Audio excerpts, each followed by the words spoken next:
And hello YouTube, and welcome back to another episode of The Zone TV Movie Entertainment with me, your host Jonathan, once again bringing you my thoughts and review for the brand new Disney Plus show Star Wars The Tales of the Jedi. Now, The Tales of the Jedi is a bunch of short animated films or episodes of different stories throughout the Jedi Order, throughout Star Wars, whatever you want to call it.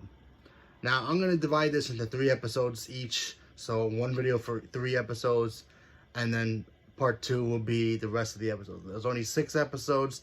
They're very short. So, I figure why separate them all each episode by themselves. I can just do it all together, separately. So, 3 and 3.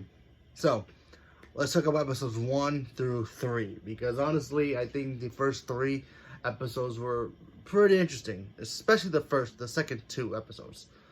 So, the first episode, we get to see a village, and this village has certain species of people, and one in particular happens to be resembling Ahsoka. Yes, Ahsoka, as the Jedi we all know and love, the white lightsaber dueling person who Anakin Skywalker trained, played by Rosario Dawson in live action now. Ahsoka Tano. Ahsoka Tano was born, her family and her village all celebrate, and then they live in a peaceful town, near the forest, happily. Ahsoka's just a baby at this point, and her mother and her go hunting. They have a blaster, typical mother-daughter, outing. They go hunt. Father fixes roof, kind of things like that. Something happens where a big saber-toothed tiger-looking thing literally comes out and attacks them and takes Ahsoka. Mother tries to defend her. She fails in a way, and then Ahsoka gets taken by the tiger. And then this is where we start seeing Ahsoka's force-sensitive powers to come in. She tames the beast just to take her home back to the village and literally kneel to the mother, or Ahsoka's mother, and say, basically apologizing in a way because Ahsoka tamed it. So seeing that was pretty interesting on its own. I thought that was pretty interesting. Just seeing the fact that Ahsoka at that age was that powerful to tame a wild animal like that shows how powerful she is and how powerful she would become in the future, especially when she was trained by Anakin. We all know how she went toe-to-toe with Darth Vader, so I thought that was pretty cool. But yeah, and that was basically the episode, the first episode. Episode 2 now. Now, if you have not seen episode 2, spoilers again.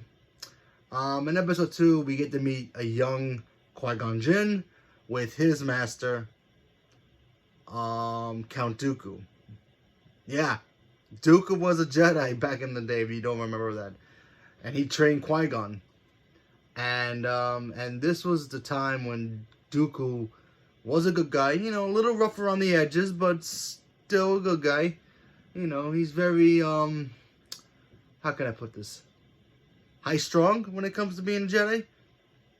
So anyway, they get a mission to basically find the senator at the time, his son, who got kidnapped by these villagers. They go, try to do the peace thing, try to do peacefully to get him back. They're like, hey, listen, your senator, he ain't doing his job. Look at our planet. Look at our people. We're all poor. We're hungry. We're starving. We got nothing here. He ain't helping us. We were desperate. That's what they did. They were desperate. Excuse me.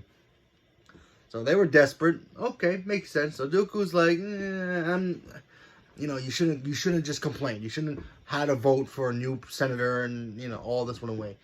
Then things get a little bit more worse when the senator himself shows up. Now remember, this is before Palpatine shows up. So this is way before Palpatine.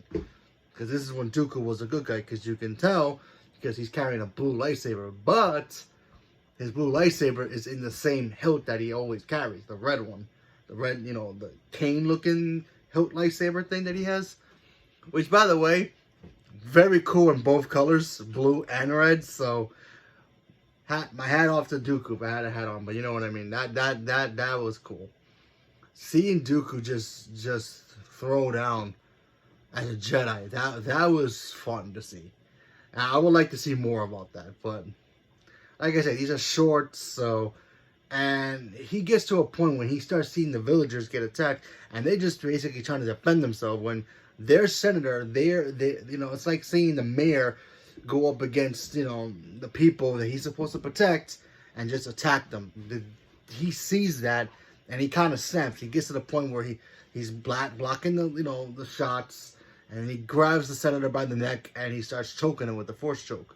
So, kind of get that little bit of the rumbling of him going to the dark side, and yeah, it's pretty crazy. But overall, they were able to fix the problem.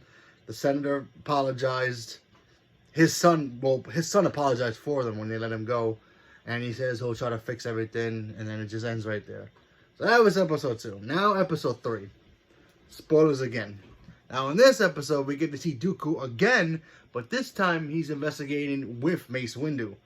Now, him and Mace Windu, they go investigate a death of a Jedi, a fellow Jedi, and they're trying to figure out why are these people, like, who attacked them, and they get to the people whose planet they're in, and they basically say, hey, we don't know who attacked her, then they kind of figure out something's going on, the certain blasters, were being shot at a certain direction, hit a tree, wasn't making any sense. If anybody was attacking them, why wasn't the ship damaged? That Dooku starts figuring that out.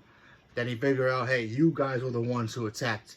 One of the guys tried to warn them. They get shot by the people who basically killed one of their own Jedi, and they were basically saying, hey, listen, we just do it for the money. We want change and all this and that, and you can start seeing Dooku's face just start churning. And you get to that point where he understands why these people will try to take what they want, because they want the power. They felt weak through all, how have the senators and the Republic always betray their small insignificant people that they're supposed to protect. So you can start seeing Dooku start seeing that. And that's how we know Dooku as how he is. He ends up being a separatist, and he does things for himself. He gets to I'm pretty sure we're gonna get to an episode where he's gonna get to that point where he's gonna betray everybody and go dark. But we have to get to the rest of the episodes. So far, so good. I mean, listen, these are just short little episodes. In the same vein as how they made the Clone Wars cartoon. Same animation, a little more colorful. Not as colorful, but, in the same vein. But, they're pretty cool. They're not, nothing too spectacular, nothing too, what was the point of this? It's just fun. It's just fun. And I think to seeing Dooku being a good guy for a little bit, it's kind of cool. I don't get the Ahsoka stuff, but when I get to those episodes, I'll see what they are. Because I think there's no point for doing Ahsoka, because we already known Ahsoka since season 1 of Clone Wars all the way through, and the movie as well, the animated movie, which is still canon, and we've seen her through there, plus all through Clone Wars and Rebels, even in the Mandalorian. So we really don't need too much of a backstory to Ahsoka, but we'll see what we get. But till then, we have to wait. So leave me a comment below. Let me know what you guys thought about the first 3 episodes of Tales of the Jedi. Are you guys enjoying it? Not enjoying it? Did you guys know it came out? Leave me a comment below. Let me know. Thank you very much, and have a good day.